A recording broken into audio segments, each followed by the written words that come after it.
आज हम लोग क्लास 11th के एक बहुत ही खास टॉपिक का रिवीजन करने वाले हैं ना। वर्क पावर एनर्जी चैप्टर का ही एक टॉपिक है work done by force, work done by constant force और work done by variable force. अगर ये मालूम नहीं होगा तो electric potential energy, dipole, capacitor, इन सब में बड़ी समस्या हो जाएगा। तो हम तो जानते ही हैं कि क्लास 11th का थोड़ा बहुत तो चौपट हो ही जाता है पढ़ाई। तो खैर कोई बात नहीं, जो मेरे साथ जिस तरीके का जो भी प्रॉब्लम वगैरह रहा है तो उस चीज़ को ऑब्ज़र्व करके हम ये सोचे कि डेफिनेटली आगे का ये जो टॉपिक है इसको बताने से पहले हमको थोड़ा सा क्लास 11th का हल्का सा रिवीजन कर लेना चाहिए। ठीक है, बस फटाफट से देख लेते हैं work done by constant force और वर्क डन बाय क्या, वेरिएबल फोर्स। सबसे पहले हम लोग work done by constant force पर बात करेंगे। एक कांस्टेंट फोर्स यानी कि जो एक फिक्स है कोई फोर्स का वैल्यू, उसकी वजह से वर्क डन निकालने पर बात करेंगे। ये बहुत आसान है ना। वेरिएबल फोर्स वाला थोड़ा सा कॉम्प्लेक्स है, पहले इसको देखते हैं फिर उसको देखेंगे। देखा जाए जैसे कि मान लिया जाए यहाँ पर कोई एक इस तरीके से एक्सिस है, एक्स और वाई। ठीक है, ये क्या है, एक्स एक्सिस है और ये क्या है, वाई एक्सिस है। ठीक है, यहाँ पर एक ऑब्जेक्ट रखा हुआ है, यहाँ पर क्या है, एक ऑब्जेक्ट रखा हुआ है। ठीक है, ऑब्जेक्ट है। अच्छा, अब क्या किया गया कि इस पर एक फोर्स लगाया गया इस तरफ, इस डायरेक्शन में। ठीक है, वो फोर्स लगाया गया, मान लिया जाए फोर्स बराबर है 10 न्यूटन। फोर्स कितना लगाया गया, 10 न्यूटन। ठीक है, 10 न्यूटन का फोर्स लगाया गया है। इस ऑब्जेक्ट को 10 न्यूटन का फोर्स लगा करके हम लोग खिसकाएं। कितना डिस्टेंस खिसकाएं, तो यहाँ से खिसका करके सेंटर को ही मेन पॉइंट मानते हुए यहाँ से खिसका करके कहाँ, यहाँ लेकर के आ गए। ठीक है, ये एक छोटा सा ब्लॉक है, तो इस ब्लॉक पे अगर हम लोग फोर्स लगाएंगे ना, तो फोर्स लगा करके खींच करके क्या किए, इस लकड़ी के टुकड़े को यहाँ से खींच करके यहाँ से यहाँ तक लेकर आ गए। ठीक, तो यहाँ से लेकर के यहाँ तक जो आए तो हम लोग कितना वर्क किए, इसको कैसे कैलकुलेट करेंगे। यहाँ से जो खींच कर यहाँ तक लेकर के आए हैं, मान लिया जाए ये हम लोग खींच करके लाए हैं 5 मीटर। इसको यहाँ से यहाँ तक खींच कर कितना लेकर के आए, कितना डिस्टेंस, 5 मीटर। अच्छा ठीक है, और जो फोर्स है मेरा वो कितना है, 10 न्यूटन है। ठीक है, तो फोर्स हमको पता है, डिस्टेंस हमको पता है। वर्क डन का एक फॉर्मूला होता है, कांस्टेंट जब रहेगा फोर्स तब वर्क डन का फॉर्मूला होता है एफ एक्स कॉस थीटा।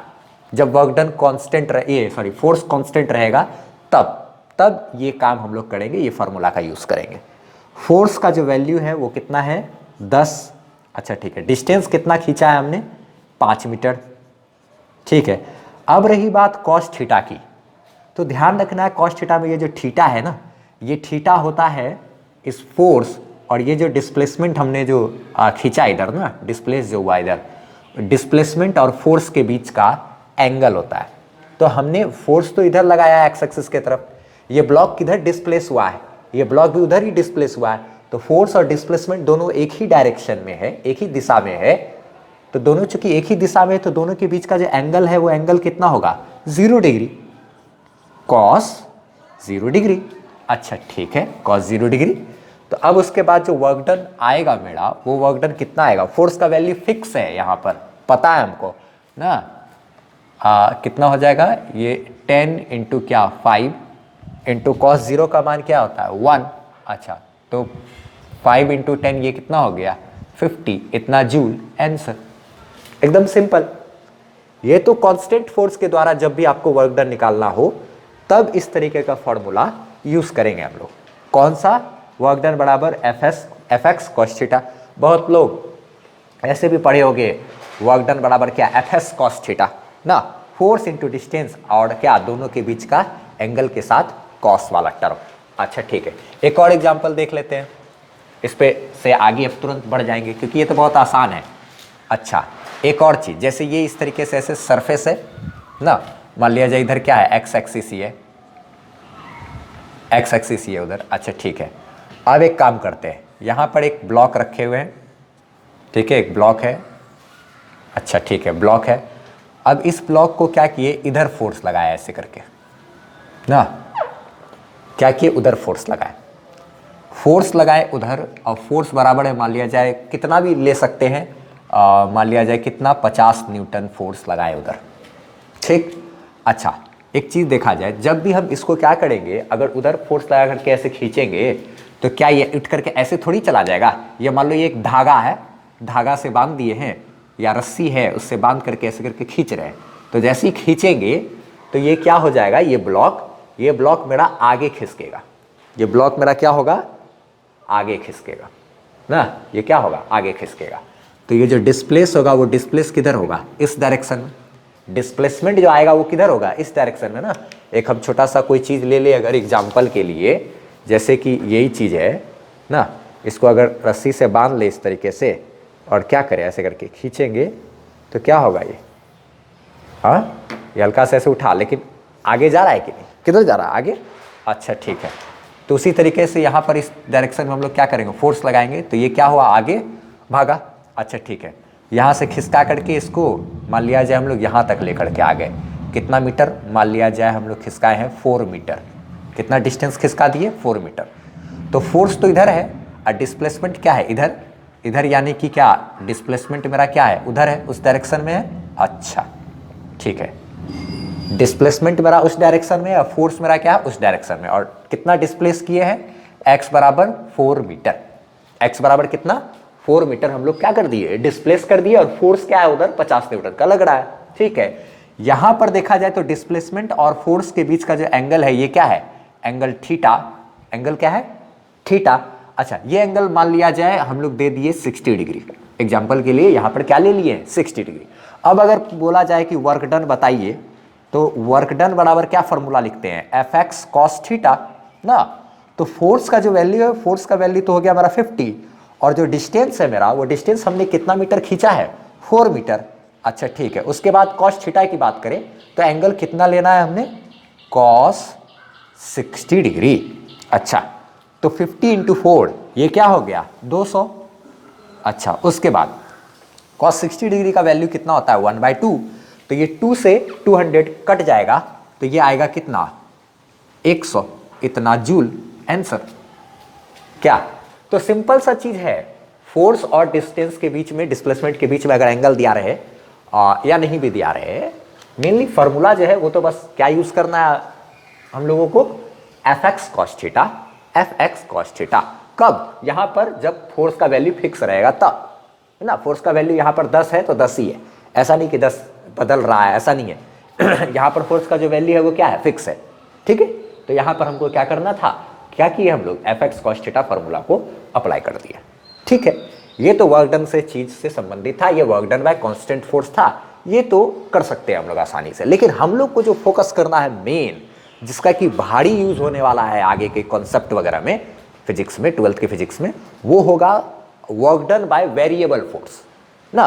तो अब हम लोग उस पर चर्चा करते हैं, वो बहुत ही खास है। अब हम लोग बहुत ही खास चीज यानी कि work done by variable force पर बात करने वाले, इसको रिवाइज करने वाले। देखा जाए जरा सा क्या होता है वेरिएबल फोर्स, इसको सब कुछ को अच्छे तरीके से समझते हैं, ठीक है। जैसे मान लिया जाए यहां पर ये इस तरीके से एक्सिस है, एक्सिस हो भी सकता है कहीं पर, नहीं भी हो सकता है, उससे घबराने की बात नहीं है। वाई एक्सिस है, अच्छा ठीक है। यहाँ पर क्या है, हम लोग इस तरीके से यहाँ पर एक ब्लॉक रख दिए हैं, ये इस तरीके से ब्लॉक यहाँ पर रखा हुआ है, ठीक है। ये ब्लॉक इस तरीके से रखा हुआ है और इस पर हम लोग इस डायरेक्शन में ऐसे करके फोर्स लगा रहे हैं, ठीक है, फोर्स लगा रहे हैं। और कितना फोर्स लगा रहे हैं तो ये चीज़ देखा जाए, यही बस खास है, जो कि कांस्टेंट फोर्स और वेरिएबल फोर्स में अंतर यही से भी समझ में आ जाएगा। फोर्स दिया हुआ है 2x, बस फोर्स कितना दिया हुआ है 2x, इतना न्यूटन, इतना क्या है न्यूटन, 2x। अच्छा फोर्स दिया हुआ है 2x इसका मतलब क्या हुआ, फोर्स कितना दिया हुआ है 2x, इसका मतलब क्या हो गया, हाँ इसका मतलब ये हुआ कि अगर हम लोग x बराबर 1 मीटर पर हैं, x बराबर कहां पर 1 मीटर पर हैं, तो यहां पर इस ऑब्जेक्ट पर जो फोर्स लगेगा वो फोर्स होगा, x की जगह पे 1 रखो आप, 2 गुना 1 यानी कि 2 न्यूटन का। जब आप x बराबर इस ब्लॉक को खींच करके x बराबर कहां, यहां पर लेकर के आ जाओगे, यानी कि x बराबर 2 मीटर पर लेकर के आ जाओगे, तब जो फोर्स लगेगा, तब फोर्स हो जाएगा मेरा कितना, x की जगह पे आपको 2 रखना पड़ेगा, यानी कि 2 दूना क्या, 4 न्यूटन का फोर्स लगने लगेगा। सेम उसी तरीके से जब आप और खींच करके इसको x बराबर 3 मीटर पर लेकर आ जाओगे, x बराबर कितना, 3 मीटर पर लेकर के आ जाओगे इसको यहां पर, तब फोर्स लगने लगेगा कितना, x की जगह पे 3 रखना होगा हम लोगों को, यानी कि 3 दूना क्या, 6, 3 दूना क्या 6, यानी कि 6 न्यूटन का फोर्स लगने लगेगा। सेम उसी तरीके से अगर हम लोग x बराबर 4 मीटर पे पहुंच गए तो 4 दूना 8 न्यूटन फोर्स ना, 5 मीटर पे पहुंच गए तो 5 दूना 10 न्यूटन फोर्स, 6 मीटर पे पहुंच गए तो 6 दूना 12 न्यूटन फोर्स। तो इस तरीके से हम लोगों का जो फोर्स का जो वैल्यू है वो चेंज कर रहा है। यहां पर फोर्स का वैल्यू क्या हो रहा है, बढ़ रहा है, घट भी सकता था, इक्वेशन के एक हिसाब से चलेगा, खैर ठीक है। यहां पर क्या है कि x का हम लोग जैसे जैसे वैल्यू रखते चले जाएंगे, फोर्स का वैल्यू मेरा चेंज करते चले जाएगा। यहां पर तो फोर्स क्या है, वेरिएबल है, यहां पर फोर्स क्या है, वेरिएबल है। अच्छा ठीक है, हमको क्या करना है, वर्क डन निकालना है। लेकिन मान लिया जाए ब्लॉक अभी जो है, अभी ब्लॉक कहां रखा हुआ है, ब्लॉक का जब भी देखेंगे तो सेंटर को देखेंगे, सेंटर पे ही ना सारा मास होता है, centre of mass and collision chapter 11th यार कोई बात नहीं, कोई बात नहीं। यहां पर क्या देखना है, ये जो ब्लॉक है ना, ये ब्लॉक कहां रखा हुआ है, ये नहीं समझना है कि ये किनारा इसका ओरिजिन पे है तो x बराबर 0 पे, नहीं, इसका जो सेंटर है सेंटर को देखना है, ठीक है। तो इसका सेंटर जहां पड़े वहीं पे, इन सब चीजों पे उतना ध्यान देने की जरूरत नहीं है। सिंपल सा मान लिया जाए, बोला गया क्या कि अभी x बराबर 1 मीटर पे रखा हुआ है, इसको खींच करके x बराबर 1 मीटर से खींच करके इसको कहां तक लेकर के आ गए हैं, x बराबर 3 मीटर तक, x बराबर 1 मीटर से खींच करके कहां लेकर के आ गए हैं, x बराबर 3 मीटर तक। पोजीशन बतलाया गया है कि पहले वो जो था वो x बराबर कहां, 1 मीटर पे रखा हुआ था, ठीक। फिर उसको जब खींचे, खींचते खींचते खींचते खींचते हम लोग लेकर के आगे, कहां लेकर के आ गए भाई, तो x बराबर 3 मीटर पर खींच करके लेकर के आ गए। इस दौरान कितना वर्क हुआ, पूछा जाएगा कि इस दौरान कितना वर्क हुआ, यानी कि इनिशियली xi का मतलब इनिशियल पोजीशन, इनिशियल पोजीशन क्या है भाई, 1 मीटर पे, xf मतलब फाइनल पोजीशन, फाइनल पोजीशन कहां है, 3 मीटर पे लेकर के आ गए 3। ये दोनों चीज को पहले लिखना पड़ता है, ये दोनों चीज को हमको टॉपिक से छाट करके निकाल करके इसको पहले रखना पड़ेगा कि ये xi क्या है और xf क्या है। xi का मतलब होता है इनिशियल पोजीशन ना, इसको आप यहां पे लिख सकते हो इनिशियल पोजीशन। ये क्या होता है, इनिशियल पोजीशन। अभी एक आध दो और हम लोग प्रैक्टिस भी कर लेंगे, ठीक है, तो उससे और भी ज्यादा ये क्लियर हो जाएगा ना। फाइनल पोजीशन ना, तो अभी x बराबर 1 मीटर पे है तो इनिशियल पोजीशन ये है, यहां से खींच करके x बराबर 3 मीटर पे लेके आ गए तो फाइनल पोजीशन क्या है, 3 है। अच्छा, अब हमको वर्क डन कैसे करना है, तो वर्क डन का जो फॉर्मूला होता है वेरिएबल फोर्स के केस में, वो क्लास 11th का चीज है ना। क्लास 11th में पढ़ना होता है कि वर्क डन का फॉर्मूला होता है वेरिएबल फोर्स के कंडीशन में integration of f dot dx, f dot dx का इंटीग्रेशन, f डॉट dx का इंटीग्रेशन, ये चीज है कहां, क्लास 11th में। अब यहां पर तो इंटीग्रेशन आ रहा है ना, तो जिसका भी इंटीग्रेशन नहीं पढ़ा हुआ अच्छे तरीके से वो तो वीडियो को यहीं पर रोक दो भाई, और जिसका पढ़ा हुआ है वो आगे बढ़ सकते हैं, और जिसका नहीं पढ़ा हुआ है वो मेरे प्लेलिस्ट में basic mathematics for class 12 playlist बना हुआ है एक, उसमें जा करके इंटीग्रेशन का देख लेना है, ठीक है। अच्छा, डिफरेंशिएशन, इंटीग्रेशन, सब चीज़। तो वर्क डन का फॉर्मूला होता है integration of f dot dx। यहाँ पे डॉट प्रोडक्ट भी है, नहीं पढ़ा हुआ तो वेक्टर भी है, वहीं पर मिलेगा। अच्छा, तो फोर्स और डिस्प्लेसमेंट का हमको डॉट प्रोडक्ट करना है। वेक्टर, फोर्स भी वेक्टर होता है, डिस्प्लेसमेंट भी वेक्टर होता है, दोनों का डॉट प्रोडक्ट करना है, यानी कि वर्क डन बराबर ये जो हो जाएगा इसका डॉट प्रोडक्ट डॉट प्रोडक्ट हम लोग जानते हैं वेक्टर में ना। अच्छा, वेक्टर भी रिवाइज कर लेना वहाँ पर, बेसिक मैथमेटिक्स में ही है रिवीजन उसका। तो इसका डॉट प्रोडक्ट करेंगे तो F D x cos theta होगा।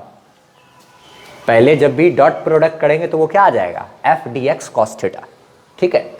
अच्छा, अब उसके बाद देखा जाए यहाँ पर वर्क डन हम लोग को चाहिए, तो एंगल की बात करें अगर, तो फोर्स और डिस्प्लेसमेंट के बीच एंगल कितना है उन सब पे भी अभी चर्चा होगा। फोर्स का वैल्यू है कितना, फोर्स का फंक्शन जो है ना, फोर्स का जो इक्वेशन है उसी इक्वेशन को यहाँ पर हमको बैठा देना है। बायो वाले का भी हम खास ख्याल रखते हैं, चिंता नहीं करना है। ठीक है, ये dx है, ये dx यहाँ पर ऐसे ही छोड़ देना है, dx को हमेशा वैसे ही छोड़ देना है। फोर्स का जो इक्वेशन रहेगा उस इक्वेशन को बैठा देना है। अब रही बात एंगल की, तो सेम वैसे ही जैसे कांस्टेंट फोर्स में करते थे, फोर्स और डिस्प्लेसमेंट के बीच का एंगल, वही चीज को हमको उसी एंगल के साथ कॉस थीटा को यहाँ पर बैठाना है। तो फोर्स देखा जाए तो फोर्स एक्स एक्सिस की तरफ लग रहा है ना, फोर्स एक्स एक्सिस की तरफ लग रहा है कि नहीं, इसी डायरेक्शन में। इक्वेशन देख के ही समझ गए लग रहा है। और डिस्प्लेस भी किधर की है, एक्स एक्सिस की तरफ की है, तो फोर्स भी उधर, डिस्प्लेसमेंट भी उधर, दोनों एक ही डायरेक्शन में, तो एंगल हो गया मेरा क्या, 0 डिग्री। तो cos 0 का वैल्यू होता है क्या, 1।